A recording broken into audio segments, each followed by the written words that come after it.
Я хочу таксама ад сябе, паколькі я ў Штатах быў амаль 30 гадоў з перапынкамі. Хачу павіншаваць амерыканскі народ, Амерыку з вялікім святам незалежнасці. 250 гадоў існуе гэтая краіна, якая памагала ўсяму свету. І гэта так. І таксама яна ад самого пачатку памагала Беларусі. Але яшчэ гісторыя такая, што ад самага пачатку беларусы прынялі ўдзел у стварэнні гэтай незалежнасці. Я маю на ўвазе Андрэя Тадеуша Касцюшку, пра якога я буду расказваць. І далей таксама пра тыя падзеі, якія мала былі вядомы, за саветамі практычна былі невядомы, мала вядомы і цяпер, як шмат амерыканскі народ і Амерыка дапамагла Беларусі. Так вось, вайна за незалежнасць Амерыкі адбывалася ў 1775-83 годах. Тады даволі была складаная сітуацыя, і вайна мела шмат такіх паваротаў, калі здавалася б, што нічога не атрымаецца. Але атрымалася. І шмат было такіх сітуацый, звязаных з крытычнымі абставінамі. І ўсё ж такі амерыканская добраахвотніцкая кантынентальная армія, яна прывяла да перамогі штатаў. Тады было 13 штатаў, якія выступалі за незалежнасць. І ў 1783 годзе в Парыжы быў падпісаны мір. Амерыканскія калоніі вызваліліся ад брытанскага панавання. Брытанія хацела тады стварыць імперыю сусветную на аснове амерыканскіх штатаў. Нічога не атрымалася. Штаты выступілі за незалежнасць і сталі фактычна перадавой краінай свету. Хаця Брытанія стварыла потым імперыю на аснове Індыі. І яна праіснавала фактычна да паловы 20-го стагоддзя. Так вот, барацьба за незалежнасць.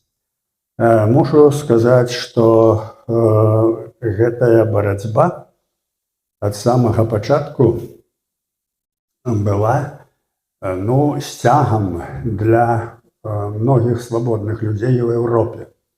У тым ліку і да нашага Андрэя Тадеуша Касцюшкі. Да гэтага часу ён ужо быў дарослым чалавекам, ён скончыў кадэцкі корпус, ён вучыўся на ваеннай інжынерыі, ведаў цудоўна гэта ўсё, ён ужо быў палкоўнікам, і ён добраахвотна паехаў у Амерыку ваяваць за незалежнасць. Это важны момант, што такі чалавек у возрасце 30 гадоў, ён паехаў дапамагаць свабодзе. Ён на працягу 76-го года і 77-го года удзельнічаў у некалькіх бітвах, вядомых у амерыканскай гісторыі, на гэтым не буду спыняцца, але калі вайна набыла вельмі сур'ёзныя кшталты, тады яго заўважылі. Заўважылі яго здольнасці інжынерныя, ваенныя, і асабіста гэта заўважыў Джордж Вашынгтон. І вось, калі у Нью-Йорку ўжо панавалі брытанцы, там іх быў флот, і тады Джордж Вашынгтон паставіў такую задачу, што трэба стварыць перашкоду на рацэ Гудзон, як у Амерыцы казалі гастрывер, вось, каб туды не маглі прайсці брытанскія караблі. І вот на гэтай Гадсон-рывер выбрана было месца, якое спачатку называлася Порт-Арнольд, а потым Вест-Пойнт. Значыць, такая сітуацыя. Гэта вот Гадсон-рывер, это вельмі паўнаводная шырокая рака. Такое ўражанне, што это акіянскі заліў. Па ім да сённяшняга дня праходзяць акіянскія караблі. І вот з Нью-Йорка, калі па этой рацэ плыць далей і далей, і калі паставіць свае порты, что хотели зрабіць ангельцы, то яны разделяли напополам Америку. И Вашингтон поставил задачу, что головным портом, головной перешкодой повинна стать Вест-Пойнт. Это 80 километров от Нью-Йорка. И головным человеком, головным, як кажуть, виконавцем этой справы был призначений Андрей Тадеуш Костюшка. И вот Андрей Тадеуш Костюшка там цалком проявил свой талент, инженерный и военный. Ён вельмі дасканала расставіў батарэі. Фактычна увесь форт будаваўся, это яго праект. Это праект Касцюшкі. І як зрабіць? Ну так, яны паставілі батарэі, ўсё, але калі ішоў бы брытанскі флот, это быў моцны флот, то можна было б яго не стрымаць. Это ж в асноўным гарматныя справы вырашалі. Што зрабіў Касцюшка? Ён зрабіў такое ноу-хау. Ён загадаў зрабіць велізарны ланцуг і перагарадзіць Хадсон-рывер. І гэты ланцуг зрабілі.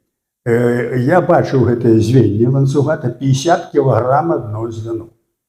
І гэтым ланцугом выкаваным перагарадзілі раку.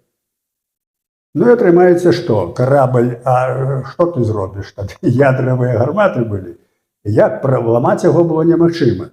І брытанскі флот спыніўся перад гэтай перашкодай.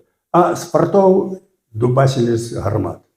І такім чынам Касцюшка зрабіў такую стратэгію, такую сітуацыю, што ён выратаваў значную, як кажу, частку арміі, стратэгічна выратаваў сістэму вайны. Бо калі б гэта захапілі ангельцы, было вельмі цяжка. І гэта заўважыў асабіста Джордж Вашингтон. Вельмі добра ён да яго адносіўся. Падрабязнасці не буду расказваць, але ўрэшце рэшт,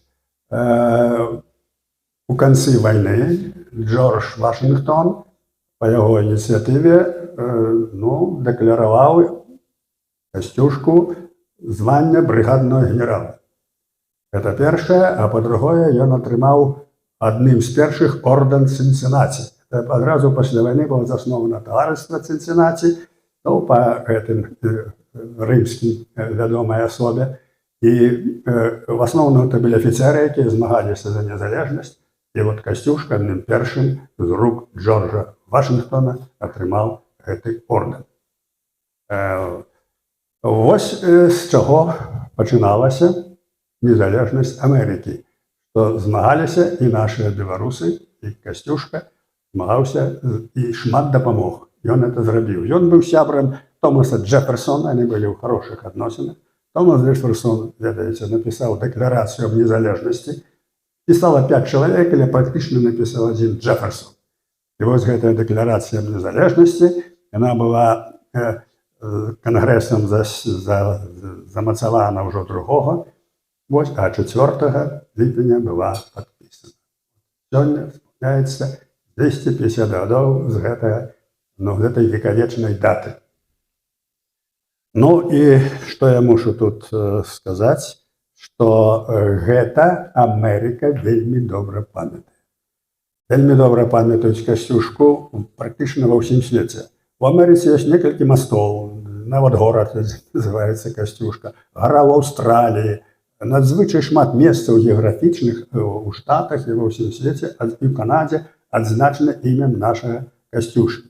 І мы, беларусы Амерыкі, задумаліся таксама, каб гэта адзначыць нам, таму што Амерыка адзначыла, палякі таксама адзначылі, і мы каля нашага сабора Кірылы Тураўскага, доўгая это была праца, паставілі бюсты Касцюшкі і Кастуся Камяноўскага.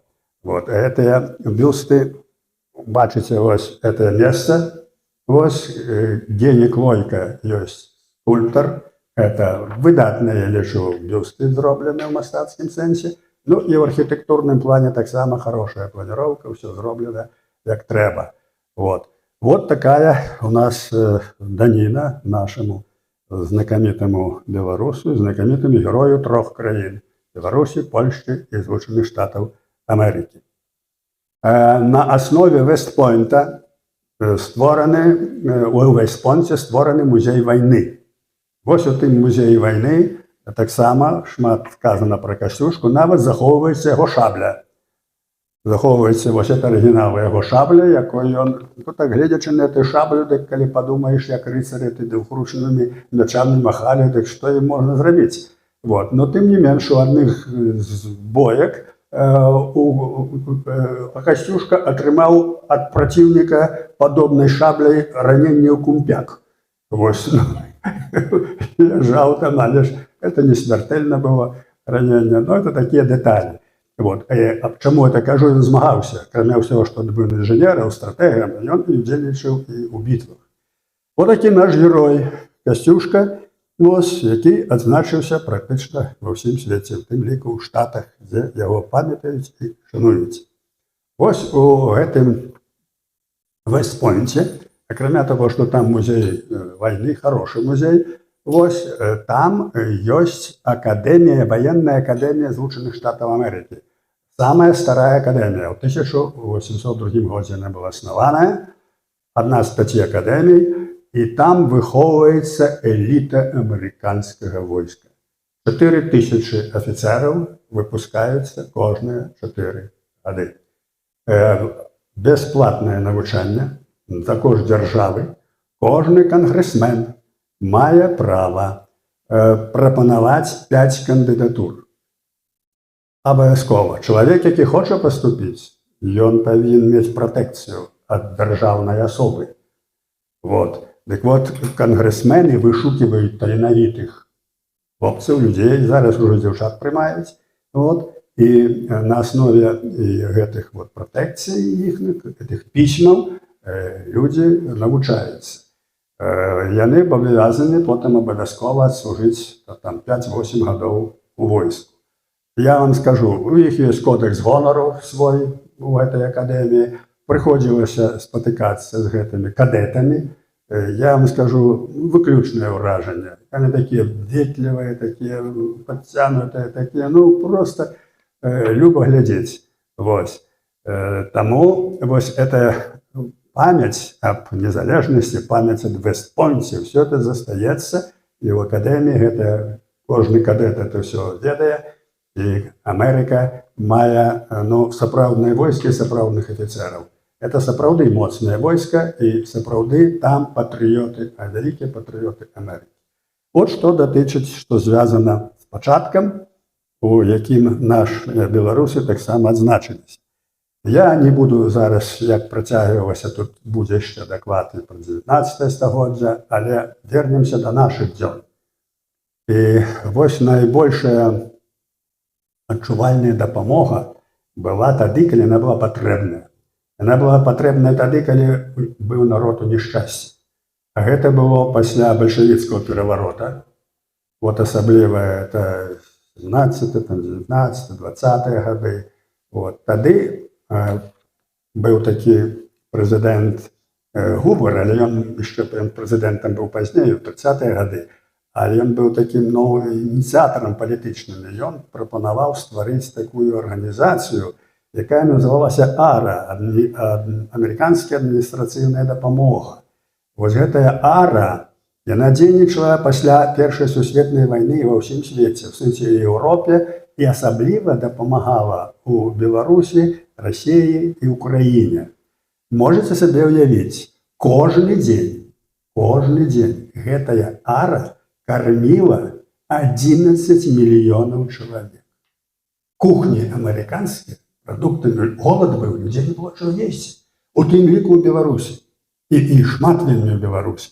За советами, это советы все не показывали, потому что им это як было не нос, что Америка шмат дапамагла, бо не толькі яда, але медикаменты, таксама, скажем, розная тэхніка для сельской гаспадаркі. Стараліся дапамагаць так, каб людзі падняліся, каб не галадалі. І апошнім часам паяўляюцца некаторыя ўжо даследаванні пра гэту АРА, але гэта бескарысная дапамога. Амерыканцы, яны вельмі эмпатычныя людзі, яны адкрытыя эмпатычныя людзі. Это зыходзіць з самой ментальнасці амерыканскай. І ось это ж рашае кангрэс, усё, і вот, калі ласка, кормили практично миллионы голодающих людей. И это была бескорыстная допомога вот этой ары. Вот. Ну и гэта працяг мела, бо пасля, я уже не буду казаць тут про план Маршала и так далее, что датычыць Беларусі. А что датычыць Беларусі, то пасля Другой сусветнай войны была в Америке створена подобная организация, как АРА. Она в 1943 году уже была створена, называлась Администрация допомоги обновления. Так, UNRRA. Вот. Так вот, эта организация, она была ориентована, была миссия только на Беларусь. И на другие краины, и на Украину было, там, и на Кавказ, всюду, где были потерпели от войны. Але на Беларусь была особая миссия. У АРА, и она была ориентована на увесь, так сказать, Советский Союз. У чем причина?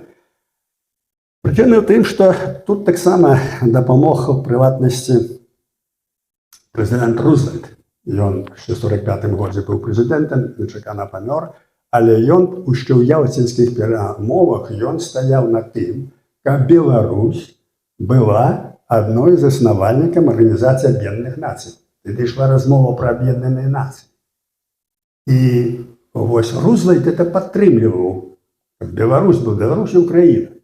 И это атрымалася. Калі была ўтворана Арганізацыя Аб'яднаных Нацый, тады Беларусь шла як заснавальнік. Она ёсць заснавальнікам Арганізацыі Аб'яднаных Нацый. Это значыць, по міжнароднаму праву яна мае суверэнітэт, і яна можа ў пэўных аспектах, як кажуць, расцэньвацца як незалежная дзяржава, а не як увесь Советский Союз.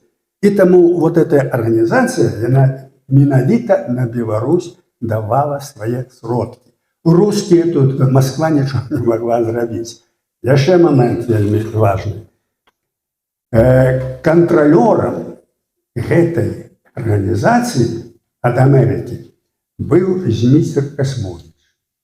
Я думаю, некоторые белорусы ведаюць, это великий национальный дзеяч, які у часы оккупации немецкой. Он был членом ЦК Незалежніцкай партии. Незалежніцкая партия была под оккупацией немецкой. И она, как быццам, супрацоўнічала с немцами, а на самой справе вела работу супраць немцев. И она стварила все потом. И войско белорусское, все она вела антинемецкую работу. Так вот, этот Касмович, он был членом ЦК. Кроме того, он был начальником полиции у Смоленску. Белорусской полиции. И он уходил у Раду БЦР, подтримывал Островского. И после войны это вельми ведомая фигура. И вот он контролировал эту организацию, которая была створена, администрация допомоги. Тому, после того, как эта организация перестала існувати в 1947 году, до апошняго часу большевики и Москва не хотели про это говорить. И снова им не нос было это показывать, а по-другое. Это, я кажу, что они не могли на это уплывать. И некоторые детали еще про эту допомогу. Значит, допомагали продуктами, медикаментами, оденням, разными приборами. А Касмович я старался тем, что допомагали там 250 тракторов, бульдозеры, все давали, бо все же было разбито. Вот. Вот такая это была организация, она вельми шмат допомогла белорусам. И вот была такая история. Ее квартира, штаб-квартира этой организации была у Менску, у Лошадскім маёнтку. Лошадь это место маёнтак Прушинских, и яды там находились. И там парк, там озеро. И однойчы одна з супрацоўніц, это такая была Рут Уоллер, и они были разом с мужем Теодор и Рут Уоллер. И она шла каля озера и убачила, что топятся дети. И она кинулась их ратовать. 3 подлетки, 3 хлопчики, она их выратовала. На завтра захворела на грипп. Грипп дал ускладнение, менингит, и праз 9 дзён она померла. Вот. Значит, вот эта женщинка, 24 года была, молодая, и она вот выратовала еще этих хлопцев, ну, как бы атрымалася так, что коштом своего жыцця атрымалась. Ну, это, она не могла это прадбачыць. Вот. Але атрымалася такім чынам. Вось. Ну і мушу сказаць, што з вялікім разуменнем беларусы да гэтага адносіліся. Вось яны гэта і муж Тэадор, і яна Руth. Вот. І яе пахавалі у Менску на вайсковых могілках даўгабродскіх, ёсць яе помнік таксама. Вот. І ў 19-м годзе, калі міністрам замежных спраў быў Макей, вот, і ён падняў гэта пытанне даволі сур'ёзна, вот, адзначылі гэта, паявілася інфармацыя. Ну, кончылася тым, што Макей пашоў жыцця. Я лічу не выпадкова. Але гэта вот чалавек, які гэтую памяць падняў пра Рут Уоллер. Вось. Тут яшчэ цікавы момент ёсць. Апошні чалавек, які кіраваў гэтай арганізацыяй, быў такі Ричард Скандрет. Гэты Ричард Скандрет пражыў больш 90 гадоў. І не так даўно, недзе ў 90-х годах, ён Нью-Йорк Таймс даў такую, ну, як бы інфармацыю, як это ўсё адбывалася. Вот. Цікава паслухаць, што ён сказаў. Это як такая прыпавесць. Ён кажа, што памагалі і беларусам, і украінцам. Дык украінцы кажуць, давайце болей, а беларусы дзякуюць, кажа, што нам вот тое, што ёсць, дзякуем усё. Значыць, украінцы ставяць інтарэсы свае і дасягаюць мэты, а беларусы ставяць справядлівасць. Вось. І ў выніку атрымаюць расійскую акупацыю. Вот што атрымаецца. Ну, это так як бы жарт, ўсё ж такі справядлівасць это вышэй. Это гонор нашим людям, что яны все-таки были удзячныя. Бо найвялікшая цнота моральная – это удзячнасць. Это найвялікшая цнота. І дзякуй Богу, нашим беларусам гэта цнота ёсць. Вось. Вельмі беларусы нават у тых магчымасцях яны былі удзячныя амерыканцам. Ну і далей гэта працягвалася таксама эта дапамога, а асабліва вядомы такі прэзідэнт Злучаных Штатаў, это Гаррі Трумэн. Вось гэты Гаррі Трумэн, які практычна пачаў халодную вайну з саветамі, ён асабіста прапанаваў беларускай эміграцыі з Амерыкі прыехаць у Злучаныя Штаты.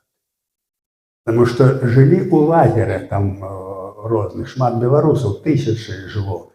Вось. І перспектыва была невядомая. Акрамя таго, вельмі небяспечна, таму што хадзілі гэтыя гэбоўскія каманды НКВД і агітавалі, там прыдумывалі, нават хапалі людзей, каб завесці ў Савецкі Саюз.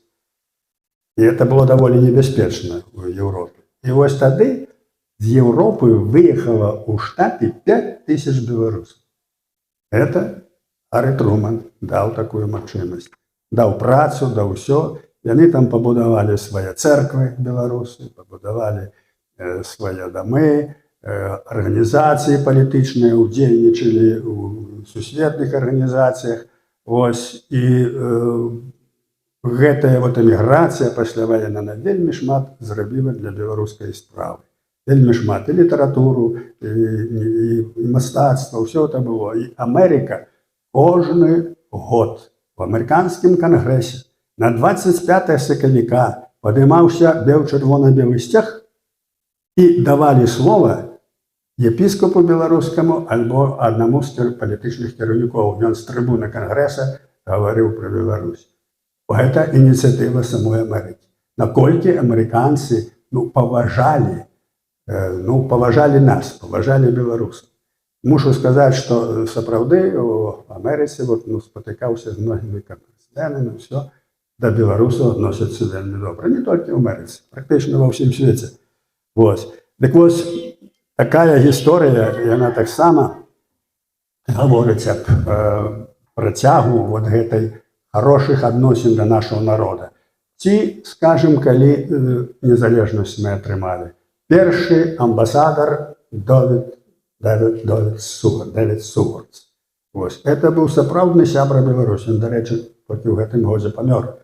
Это быў сапраўдны сябра Беларусі. Ён вельмі шмат дапамагаў. І ён фактычна стварыў сітуацыю, калі Клінтон прыехаў у Беларусь і што ён зрабіў візіт у Курапат. Это ўсё дапамог зрабіць Суварц.